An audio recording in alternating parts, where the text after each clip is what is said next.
Hi everyone, welcome back to our channel. In this video, I'm gonna let you know the ways to convert any coin in USDT in MEXC.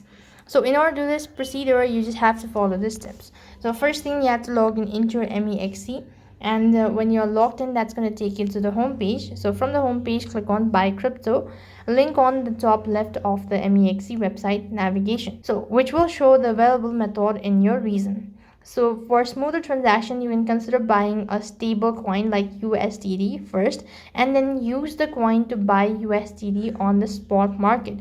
Once you've done that, go to the swap section and then select USDT and then convert to any other coin and then USDT in MEXC. And once you've done that, enter the exact amount, and with that you'll have successfully converted any coin in USDT and MEXC. That is all for this video. I hope the video was helpful. Make sure to like, share and subscribe to our channel.